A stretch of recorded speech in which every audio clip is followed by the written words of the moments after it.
Hello student, video में सभी का स्वागत है। आज के वीडियो में हम देखेंगे हमारी जो स्पर्श पाठ्य पुस्तक से कविता है पर्वत प्रदेश में पावस, जिसके कवि है सुमित्रा नंदन पंत। अब इस कविता में क्या बताया गया है कि जो पर्वत श्रृंखला होती है, जो पर्वतों का स्थान होता है, उन पर्वतों के स्थानों पर प्रकृति के परिवर्तन से या प्रकृति अपना रूप किस तरह से बदलती है, इसका वर्णन कवि ने इस कविता के माध्यम से किया है। तो देखते हैं हम लोग पहले कविता। पावस ऋतु थी पर्वत प्रदेश, पल पल परिवर्तित प्रकृति वेश। मेखलाकार पर्वत अपार, अपने सहस्त्र द्रुग सुमन फाड़। अवलोक रहा है बार बार, नीचे जल में निज महाकार। जिसके चरणों में पलाताल, दर्पण सा फैला है विशाल। अब इस पंक्तियों द्वारा कवि कहते हैं कि पर्वतीय क्षेत्र था। पर्वतीय क्षेत्र मतलब जहाँ सिर्फ पहाड़ ही पहाड़ हो या जहाँ सिर्फ पर्वत ही पर्वत हो। जब वर्षा ऋतु यानी बारिश के मौसम में प्रकृति जो है वह हर पल या पल पल अपना रूप बदलती रहती थी। मतलब बारिश की वजह से हर जगह हरियाली आ गई थी और सामने विशालकाय पर्वत करधनी की तरह दूर दूर तक फैला था।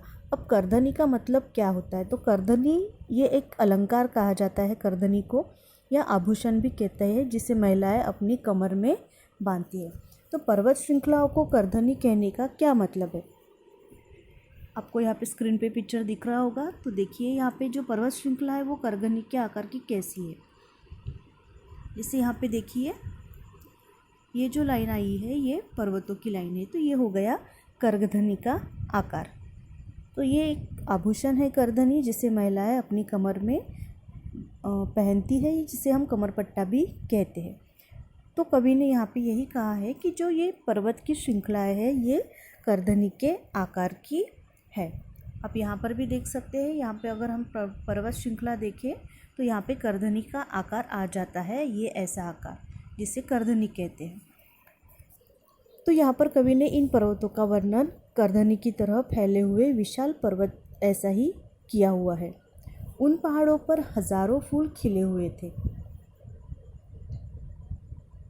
बारिश के मौसम में यह दृश्य हम सब देख सकते हैं कि पहाड़ों पर कई तरह के फूल खिले हुए हमें नजर आते हैं। कवि ने इन फूलों को उन पर्वतों की आंखें कहा है, मानो इन हजारों आंखों से पर्वत नीचे जो जल है या पानी है उस जल में अपना विशालकाय रूप या आकार निहार रहा हो। जो प्रतिबिंब दिखाई देता है उसे यहाँ पे लेखक ने यही कहा है कि पर्वत के पांव के पास यानी उस पर्वत के नीचे एक तालाब था जो दर्पण की तरह यानी आईने की तरह स्वच्छ पारदर्शी था। पारदर्शी का मतलब होता है ट्रांसपेरेंट। और ऐसे साफ स्वच्छ जल में उन पर्वतों का प्रतिबिंब यानी पर्वतों की परछाई दिखाई दे रही थी। यहाँ पे स्क्रीन पे आपको दिख रहा होगा कि पर्वतों की परछाई किस तरह से दिखाई दे रही थी। तो फिर से हम एक बार इसका मीनिंग समझते हैं।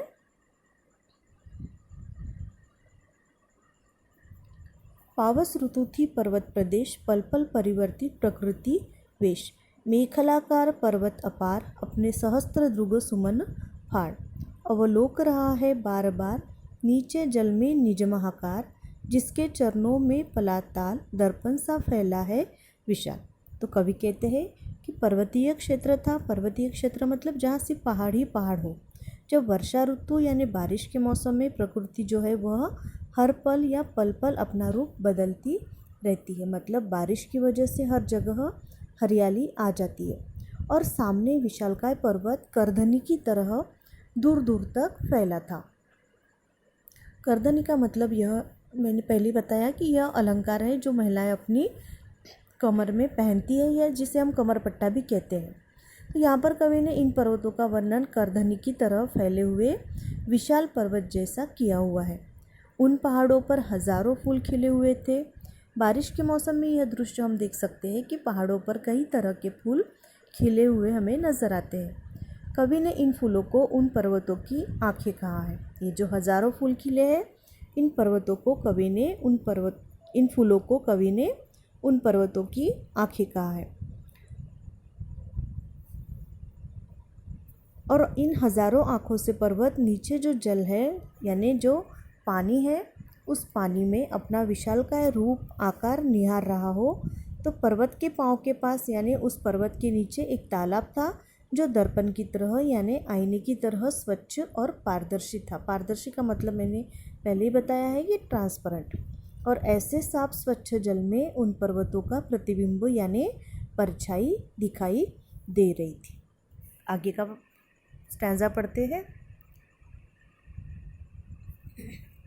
गिरी का गौरव गाकर झरझर मद में नस नस उत्तेजित कर, मोती की लड़ियों से सुंदर झरते हैं झाग भरे निर्झर।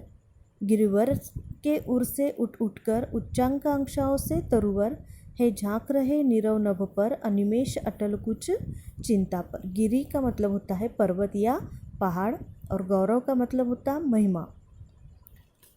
तो इस स्टैंजा में कवि ने क्या कहा है कि पहाड़ों पर बहने वाले झाग जैसे जल वाले झरने ऐसे सुंदर है, मनोरम लगते हैं, ऐसे सुंदर दिखते हैं या ऐसे मनोरम लगते हैं मानो ये मोतियों की लड़ियाँ हो जो पर्वतों से लगातार नीचे गिर रही है और गिरते गिरते झरझर आवाज़ कर रही है, मानो उस आवाज़ के रूप में यह झरने इन पर्वतों का गुणगान कर रहे हैं।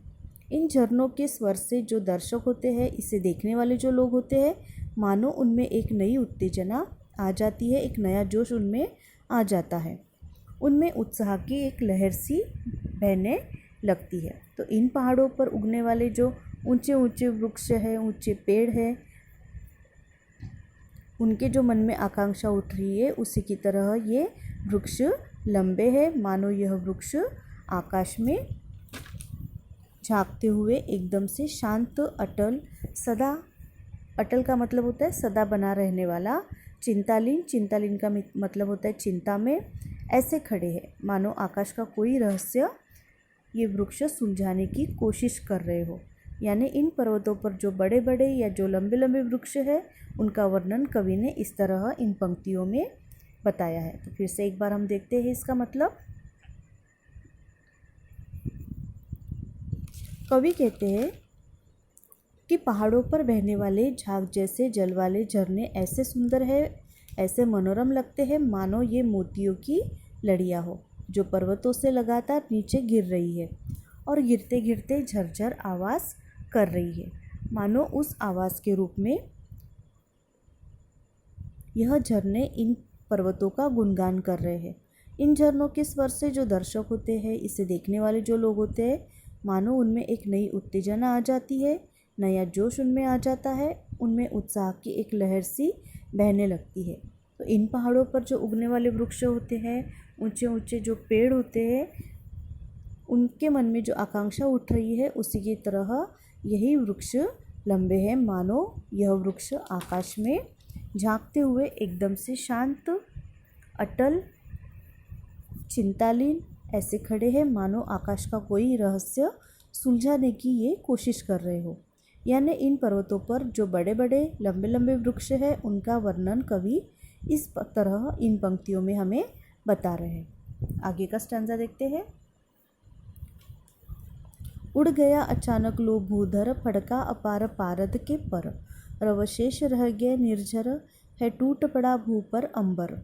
धस गए धरा में सभय शाल, उठ रहा धुआं जल गया ताल, यो जलद यान में विचर विचर था इंद्र खेलता इंद्रजाल। भूधर का मतलब होता है पहाड़ और अपार का मतलब होता है जिसका पार न हो या बहुत अधिक। पारद के पर, पारे के समान धवल, धवल का मतलब होता है श्वेत या सफ़ेद, धवल और चमकीले पंख। रवशेष का मतलब होता है केवल आवाज़ का रह जाना।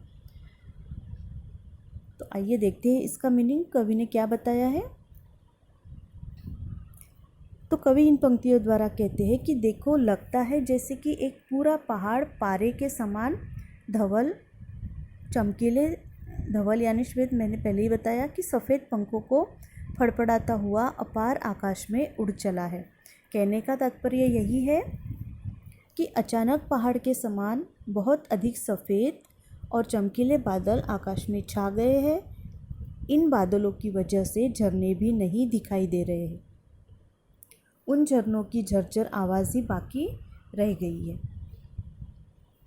होता है ना कि ऊंचाई पर हम जब जाते हैं या तो बादलों की झुंड दिखाई देते हैं, और कभी कभी ऐसा होता है कि इनकी वजह से जो आजू बाजू की जो सारी चीज़ें हैं वो सारी चीज़ें इन बादलों की वजह से ढक जाती है। तो पहाड़, पेड़, झरने, तो यही कवि हमें यहाँ पे बताना चाहते हैं कि इन बादलों की वजह से झरना भी छुप गया था, सिर्फ उसकी जो आवाज़ है झरझर वही कानों तक आ रही थी। थोड़ी देर बाद उन बादलों से इतनी तेज़ बारिश हुई कि जैसे आकाश धरती पर टूट पड़ा हो। उसने बारिश रूपी बाणों से धरती पर आक्रमण कर दिया हो। आपने भी कभी देखा होगा कि अगर बहुत ज़्यादा या ज़ोर ज़ोर से बारिश होती है तो पानी की जो बूंदें हैं वो हमेशा हमें तीर की तरह दिखाई देती है, और वो चुभती भी है कभी कभी। तो कवि यही कहते हैं कि शाल के पेड़, शाल यानी पहाड़ों पर पाए जाने वाले वृक्ष, जिसे हम शाल कहते हैं। तो यह जो शाल के पेड़ है यह बादलों की झुंड में ऐसे फंसे हुए हैं, ऐसे धंसे हुए हैं कि मानो वे भयभीत होकर धरती में चले गए हो। तालाब के पानी में से धुआं निकल रहा हो, मानो जैसे उस तालाब के पानी में आग लगी हो। इस प्रकार वर्षा का देवता किसे कहा जाता है? वर्षा का देवता इंद्र को कहा जाता है। तो वर्षा के देवता जो होते हैं इंद्र, कवि यहाँ पे यही कहते हैं कि इंद्र बादल रूपी विमान में घूम घूम कर अपने जादुई खेल दिखा रहा है। यानी इंद्र जो है वह इधर उधर चक्कर लगाकर यह सारे कारनामे करवा रहा है। और वर्षा में पहाड़ पर क्षण क्षण में अद्भुत दृश्य दिखाई दे रहे हैं। तो इस तरह कवि ने पहाड़ों का वर्णन करते हुए तालाब, वृक्ष, बादल, वर्षा, झरने आदि का वर्णन इस कविता के माध्यम से किया हुआ है। बारिश की वजह से पर्वतों का जो रूप है वह बदल रहा है। तो यहाँ सभी का यहाँ पे कवि ने मानवीकरण किया है। मानवीकरण का मतलब होता है कि जो प्रकृति के जो घटक होते हैं, जैसे कि बादल, पेड़, वृक्ष, फूल, पर्वत, तो ये जो प्रकृति के जो घटक होते हैं जिसे हम प्रकृति के घटक कहते हैं, इन घटकों को मानव है ऐसे प्रतीत होना या ऐसे दिखाना, उसे मानवीकरण कहा जाता है। तो कवि जो है सुमित्रानंदन पंत, इन्होंने यहाँ पे सारे प्रकृति के घटकों का मानवीकरण किया है। तो इस तरह से हमारी जो ये कविता है पर्वत ऋतु में पर्वत प्रदेश में पावस, यह कविता हमारी यहाँ पे समाप्त होती है। इसका जो प्रश्न अभ्यास है हम नेक्स्ट वीडियो में देखेंगे। कविता को आपको अच्छे से एक बार फिर से पढ़ना है और इसके शब्दार्थ भी अच्छे से आपको पढ़ना है। धन्यवाद।